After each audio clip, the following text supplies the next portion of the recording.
The silent manor পর্ব সংখ্যা ৮০। চৌধুরী বাড়ির ওপর রাত নেমে এসেছে গম্ভীর আর ভারী হয়ে। বিশাল দালানের দেওয়ালে দেওয়ালে লণ্ঠনের আলো ছেয়ে এঁকে যাচ্ছে। উঠোন জুড়ে নিস্তব্ধতা, দূরের অনুচরের পায়ের আওয়াজে মনে হয় এই বাড়ির প্রতিটি ইট যেন শত বছরের গল্প চুপচাপ ধরে রেখেছে। মায়া তার ঘরের বারান্দায় দাঁড়িয়ে বাড়ির সামনের দিকে চেয়ে আছে। আজকে সকালের দৃশ্য চোখের সামনে, মস্তিষ্কের ভেতরে ঘুরপাক খাচ্ছে। কখনো একা একাই হাসে, আবার ঠোঁট চেপে যায়। হাত দুটো রেলিংয়ের ওপর। শীত পড়েছে আজ হালকা, উত্তরের মসৃণ বাতাস। ভালোই লাগছে তার দাঁড়িয়ে থাকতে। মীরকে ডেকে নিয়েছে বুলবুল, শালুক ডেকেছেন শরীরের ক্ষত স্থানে ঔষধ লাগানোর জন্য। মায়া বারান্দা ছেড়ে ঘরে আসে, খাটে বসে গাটা এলিয়ে দেয়। সন্ধ্যের দিকে থমাসসনকে কল করা হয়। তিনি মীরের কণ্ঠ পেয়ে থ হয়ে যান। গলার স্বরটা বড্ড ভারী হয়ে যায়। মীরও ঠিক সেই সময় জলে চোখ ভেজায়। সময় নিয়ে সব কিছু থমাসকে খুলে বলে। তিনি তার প্রতিক্রিয়া জানান এবং বলেন যত দ্রুত সম্ভব থাইল্যান্ডে চলে এসো মায়াকে নিয়ে। শালুকও আর বাধা দিচ্ছেন না। রাত 10টা বেজেছে। মায়ার ঘরের বাহির থেকে জুতোর আওয়াজ। মায়া নড়ে চড়ে বসল। দরজাটা খোলাই ছিল। মীর প্রবেশ করে ঘরে। সাদা রঙের শার্ট পরনে। দরজাটা লাগিয়ে দিয়ে শরীর চুলকায়।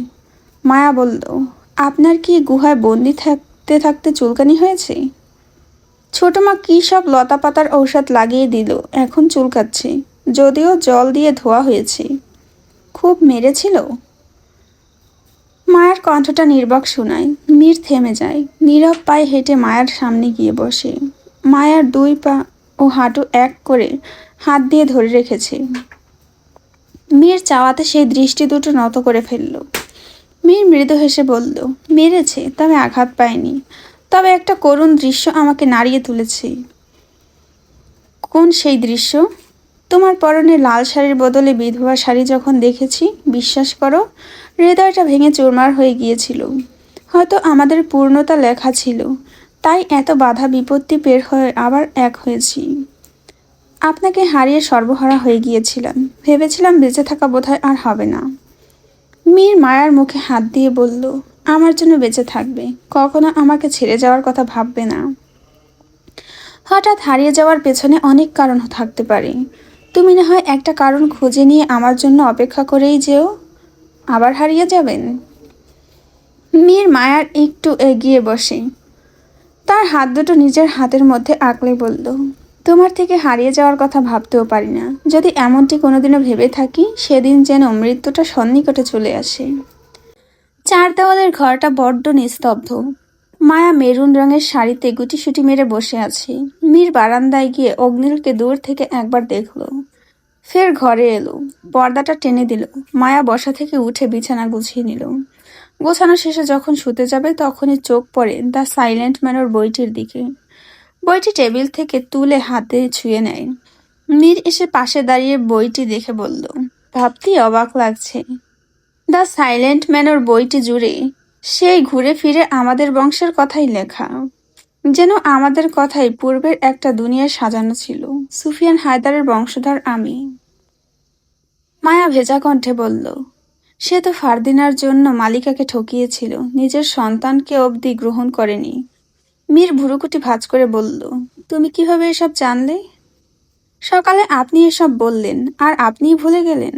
আমার তো ভয় হচ্ছে কবে না জানি আপনি এমনটাও মনে করেন। মীর বইটা মায়ার হাত থেকে রেখে তাকে ঘুরিয়ে নিজের দিকে টেনে নিল। মায়ার কাঁধের উপর থুতনি রাখে। তার নিঃশ্বাসটুকু উড়ে যায় মায়ার কানে। কোমল কণ্ঠে বলল, সুফিয়ান হায়দার মালিকার ফাঁদে পড়েছিল। তাকে ফাঁদে ফেলানো হয়েছিল, তাই সে এমনটা করতে বাধ্য হয়েছে। কিন্তু পিতৃপুরুষ যেমনই হোক না কেন, তার বংশধর যে তার মতো ওটাই করবে, এমনটা কোথাও লেখা নেই। সুফিয়ান হায়দার তার বাবা সিলমান হায়দারের কোনো দুর্নাম করেননি। তার বাবার কোনো দুর্নাম ছিল না। তাই শুধু শুধু তুমি আমাকে এসব বলো না। আমি মীর যতদিন বেঁচে আছি তোমার হয়েই থাকবো। এভাবে শক্ত করে জড়িয়ে ধরলে হাড় ভেঙে যাবে। আস্তে ধরুন। কেন যেন মনে হচ্ছে তুমি পালিয়ে যাচ্ছ। মায়া মসৃণ আওয়াজে হেসে বলল, পালিয়ে যাওয়ার ইচ্ছে থাকলে আপনার অনুপস্থিতিতে শেহজাদার সাথেই যেতে পারতাম। শেহজাদার কথা শুনতেই মীরের তীব্র রাগ হলো। চোখ দুটো বুজে চোয়াল শক্ত করে নিজেকে সামলে নিল। মায়া মীরের অভিব্যক্তি ধরে ফেলল। মীর বলল, দ্বিতীয়বার আর ওর নাম আমার সামনে উচ্চারণ করবে না। হিংসে হচ্ছে? না, মীর ছোট্ট করে জবাব দিল। মায়া পূর্বের কণ্ঠেই বলল, আপনি হিংসে জ্বলে যাচ্ছেন, আমি বাইরে থেকেই সেই তাপ পাচ্ছি। তবে আর নতুন করে সেই তাপের উত্তাপ বাড়িও না মেয়ে। কখনো কখনো আমি আপনার মধ্যে পুরোপুরিভাবে সুফিয়ান হায়দারকে দেখতে পাই, আর আমি কখনো কখনো তোমার ভিতরে ফারদিনাকে দেখতে পাই। থেমে মীর মায়াকে নিজের দিকে ঘুরিয়ে বলল, আমার খুব শখ জানো, যখন তোমার কোলজুড়ে আমাদের সন্তান আসবে তখন আমাদের যেন কন্যা সন্তান হয়, আর ওর নাম রাখবো সুফিয়ান হায়দার এবং ফারদিনার নামের সাথে মিলিয়ে। কি নাম রাখবেন ঠিক করেছেন? ফারদিনা সুফিয়ান দুজনের নাম মিলিয়ে হয় ফারিয়ান। নামটায় কেন যেন পুরুষের ঘ্রাণ। মীর গভীর নিঃশ্বাস ত্যাগ করে বলল, আমার নিজের মা বাবার নাম জানি না, নতুন করে জানতে চেয়ে দুঃখটা আর বাড়াতে চাই না, তাই আমি আমার পিতৃপুরুষের নামের সাথে মিলেই আমার সন্তানের নাম রাখব। আমাদের বংশে মেয়ে সন্তান খুব কম, তাই আমি চাই আমার মেয়ে সন্তান হোক, আর ও মেয়ে হলে হবে বাহাদুর, একদম আমার মতন। সাহস আমার মতন হলেও দেখতে যেন হয় তোমার মতনই। আপনার ইচ্ছে আকাঙ্ক্ষা যেন পূর্ণ হয়। তবে আমার ছোট্ট ইচ্ছে হচ্ছে আমার প্রথম সন্তান যেন ছেলে হয়, আর আমি ওর ভেতরেও যেন আপনাকে খুঁজে পাই। পূর্ণ হওয়ার জন্য যে তোমাকে দরকার রূপবতী, আমি আপনার হয়েই আছি, সেটা আমি জানি। অন্যভাবে দরকার বলেই মীর মায়াকে ছেড়ে দেয়। মায়া বিভ্রান্ত হয়ে বলল, অন্য কিভাবে? মীর হেসে ঘরের আলো নিভিয়ে দিল। তবু আলো নিভিয়েও নিভালো না। খণ্ডিত চাঁদের অংশটি এসে পড়ল জানালা ভেদ করে। ঘরটি আলোকিত হয়। মায়া মীরের দিকে এগিয়ে গিয়ে বলল, আলো নিভালেন কেন? তোমার রূপের আলোই যথেষ্ট এই ঘর আলোকিত করার জন্য, তবুও মাঝখান থেকে চাঁদটা এসে বাধা সৃষ্টি করলো। আমি মোটেও রূপবতী নই। তুমি রূপবতী না হলে শ্যামপুরের নবাব শেহজাদা কখনোই তোমার প্রেমে পড়তো না। মানে? মীর প্রসঙ্গ এড়াতে হেসে উড়িয়ে দিল। সে আগে ভাগে গিয়ে খাটে কাত হয়ে হাতের উপর ভর রেখে শোয়। মায়া তার সামনে বসলে তাকে তার কোলে শুইয়ে নেয়। মায়ার মাথায় আলতো বাঁ হাতটি বুলিয়ে দিতে দিতে বলল, তোমার জন্য একটা গান মনে পড়েছে, গিয়ে শোনান। আগামীকাল, আজ আর সময় নষ্ট করা যাবে না বলে মায়ের দিকে হাত বাড়াতে মায়ের ছিটকে আসে তার হাত থেকে। গানটা এক্ষুনি শোনাতে হবে, ধৈর্য নেই এত অপেক্ষা করার। মীর সেকেন্ড কয়েক মায়ের দিকে চেয়ে দম বন্ধ করে ছেড়ে বলল, শোনাচ্ছি। মীর বিছানায় এক পা ভাঁজ করে হাত দুটো ছড়িয়ে শোয়, যেন শরীরের শক্তি লোপ পেয়েছে। মায়া তার বুকের ওপর হাত রেখে তাতে থুতনি ভর রেখে মীরের দিকে তাকায়। মীর গলা পরিষ্কার করে গাইতে শুরু করে, তোমায় দেখে মুগ্ধ চোখে স্বপ্ন নামে হাজার, প্রথম দেখেই হিয়ার মাঝে লাগলো তোলা আমার। রূপবতী কন্যা এলে সাগর জলে ভেসে, না জানি হায় এত টাকাল ছিলে যে কোন দেশে, এলে সাগর জলে ভেসে, এলে আমার মনের দেশে, এলে সাগর জলে ভেসে, এলে আমার মনের দেশে। মীর থামে, গানটা শেষ করে চোখের কর্নিয়ার থেকে জল মুছে, এরপর মাথা উঁচিয়ে মায়াকে দেখে। মায়া ঘুমিয়ে পড়েছে। মীর মুগ্ধতা নিয়ে মায়ার মুখখানি দেখল, আবেগী হাতটা তার মাথার উপর বুলিয়ে দেয়। ঘুরে দেওয়াল ঘড়ির দিকে তাকালো, রাত 1টা বাজে। তার চোখেও ঘুম রাজ্যের। ঠিক এমন সময় টেলিফোনটি বেজে উঠল। হঠাৎ কলে সে খানিকটা হকচকিত হলো। পুনরায় ঘড়িটির দিকে তাকিয়ে রিসিভারটা তুলে নিল বলিষ্ঠ হাত দিয়ে। সে আগ বাড়িয়ে কিছু বলার আগে ওপাশ থেকে থমাস সানের কণ্ঠ ভেসে আসি। মীর থমাসের ভালোমন্দ জিজ্ঞেস করে, এত রাতে কল করার কারণ জানতে চায়। ততক্ষণে মায়াও জেগে ওঠে। তখন টেলিফোনের রিং পেয়ে তার ঘুম হালকা হয়। মায়া ঘুম থেকে ওঠাতে মীর থমাসনের উদ্দেশ্যে বলল, বাবা, আগামীকাল সকালে কল করব। বলে তাৎক্ষণিক লাইনটা কেটে দেয়। মায়া জিজ্ঞেস করলো, বাবা কি বললেন? মীর কেটে কেটে বলল, তেমন কিছু না, জিজ্ঞেস করছিল আমরা কি করছি, খেয়েছি কিনা এসব। মায়া মীরের দিকে তীক্ষ্ণ দৃষ্টিতে তাকায়, তার জবাবে সত্যতা পেল না। মীরের অভিব্যক্তিও হঠাৎ করে পরিবর্তন হয়ে যায়, তবু মায়া এক্ষুনি কিছু জিজ্ঞেস করল না। রাত ফুরিয়ে দিনের আলো ফুটল ধরণীতে। রাফিদ আহিরের সাথে কথা বলছিল, মীরের সাথে ঘটে যাওয়া সমস্ত ঘটনা খুলে বলে। শুনে আহির বাকরুদ্ধ। সে বলে, আমি আলিমনগর আসছি একদিন পরে ওর সাথে দেখা করতে। রাফিদ তার সঙ্গে তাল মিলিয়ে দ্রুত আসতে বলল, কেননা মীর দ্রুতই ফিরবে বিদেশের বাড়ি। কলটা কেটে রাফিদ চুপচাপ হয়ে বসে থাকে বৈঠকখানায়, ভাবে মোহিনীর কথা। হঠাৎ মোহিনী দুনিয়া ছেড়ে চলে যাওয়াতে সে ভেতর থেকেই ভেঙে পড়ে, তবু তা বাহির থেকে মোটেও বোঝা যাচ্ছে না। সেও বুঝতে দিচ্ছে না। শালুক বেগম জয়ন্ত বেগমকে চা দিতে দিতে দেখেন ছেলেকে।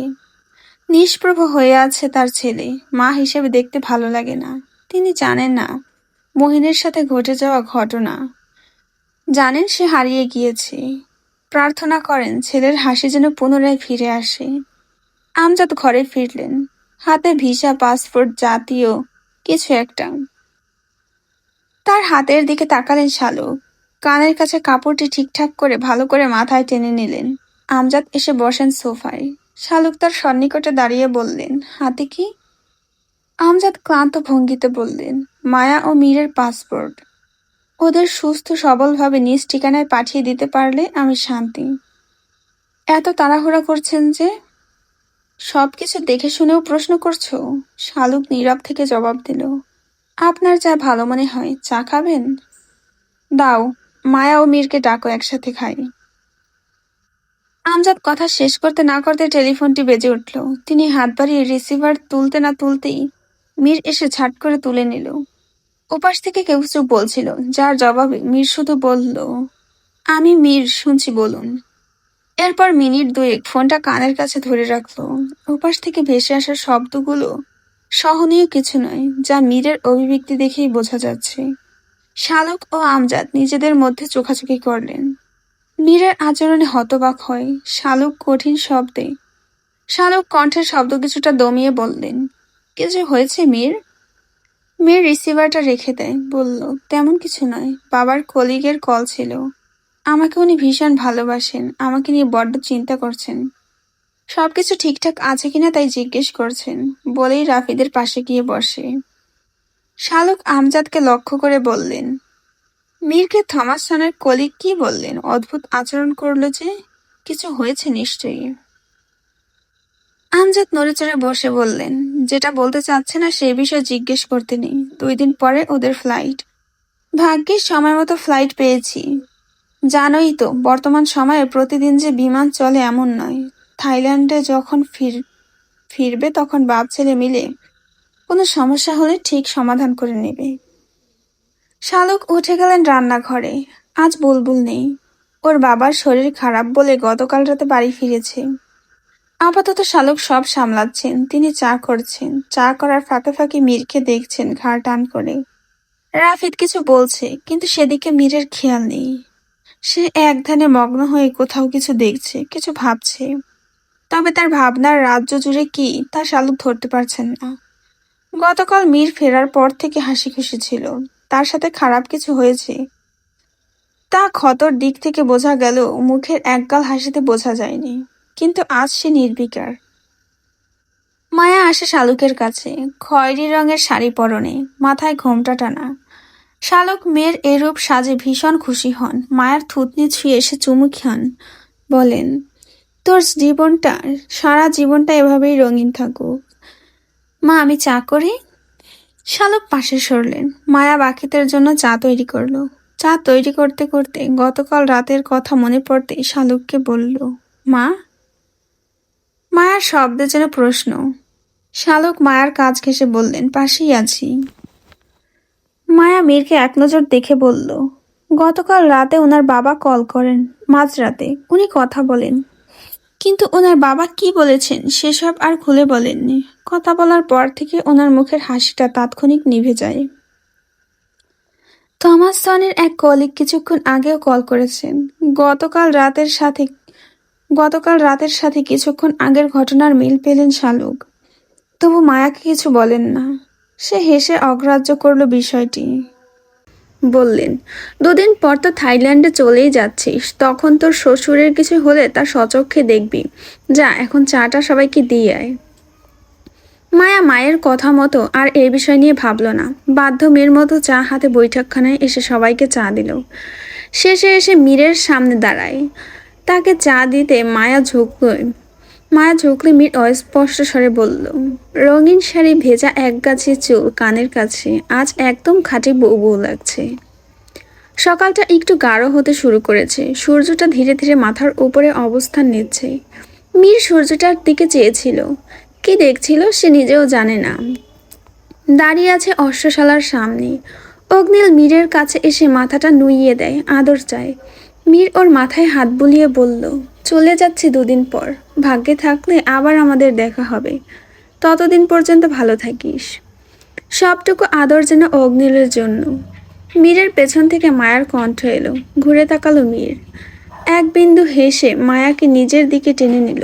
জড়িয়ে ধরে প্রেমময় কণ্ঠে বলল, তোমাকে কম আদর দিয়েছি কি? তারপরও অগ্নিলের সাথে হিংসে করছো? মায়া অনুরাগপূর্ণ গলায় নিচু দৃষ্টিতে বলল, মেয়েরা তার শখের পুরুষের পাশে শেষ বয়সের মহিলাকেও সহ্য করতে পারে না। আমিও আপনার পাশে অন্য কাউকে ভাবতে পারি না। দেখতে তো পারবই না।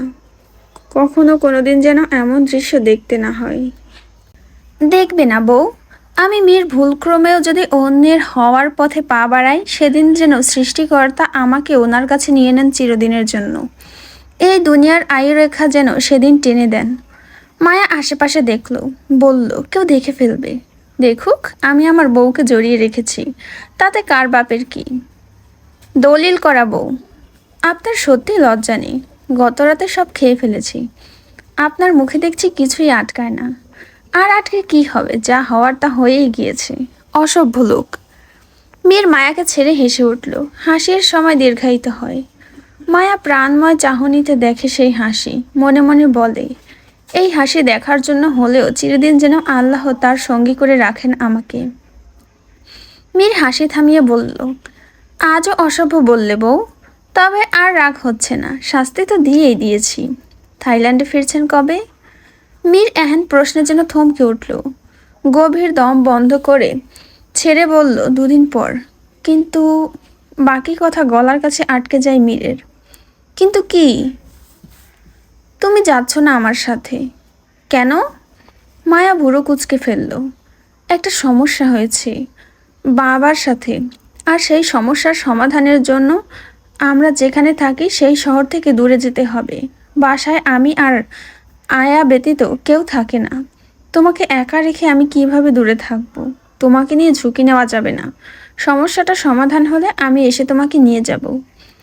আমি একা থাকবো বাসায়, আর আপনি দূরে থাকবেন কিছুদিন। এটাই কি সমস্যা, নাকি অন্য কোনো কারণ? আমার থেকে কিছু লুকাবেন না। আমি মীর মিথ্যা বলি না, যা বলেছি সত্যি। হয়তো 10 থেকে 15 দিন লেগে যাবে, কেননা বিমান তো নির্দিষ্ট সময়ে সময় দেশে পাড়ি দেয়। নয়তো তার আগেই হয়তো চলে আসতাম। মায়া কিছুক্ষণ নিশ্চুপ থাকলো। মীর মায়ের দিকে এগিয়ে যায়। 2 গাল তার হাতে চেপে ধরেছে আলগোছে। বলল, আমি চলে আসবো বউ, এসেই তোমাকে নিয়ে যাব। মায়ার চোখে জল জমে, গড়িয়ে পড়তেও শুরু করে। মীর মুছে দেয়। মায়া অশ্রুসিক্ত নয়নে বলল, আপনি ফিরবেন তো?